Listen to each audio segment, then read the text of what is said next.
ഞാൻ ആദ്യമായിട്ട് അച്ഛനെ കാണുന്നത് ദർശനഗിരി ധ്യാനങ്ങളിലേക്കാണ്. ഒരുപാട് ഇന്നോവേറ്റീവ് ആയിട്ടുള്ള ഐഡിയാസ് ഉള്ള ഒരാളാണ്.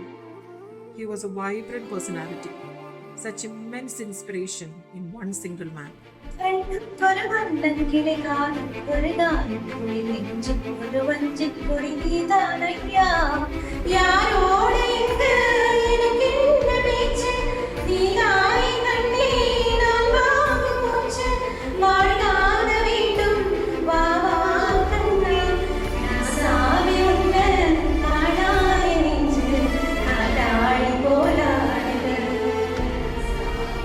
കഴിഞ്ഞ 1 വർഷക്കാലം നമ്മോട് കൂടെ ആയിരുന്ന സ്നേഹനവന ബെന്നിയച്ചൻ ഇന്ന് തന്നാലൂർ സ്കൂളിനോട് വിട പറഞ്ഞ ചാലക്കുടിയിലുള്ള കാർമൽ സ്കൂളിന്റെ സാരഥ്യം ഏറ്റെടുക്കുമ്പോൾ ഒത്തിരിയേറെ പ്രാർത്ഥനകളോടെ ആശംസകൾ നേരുകയാണ്.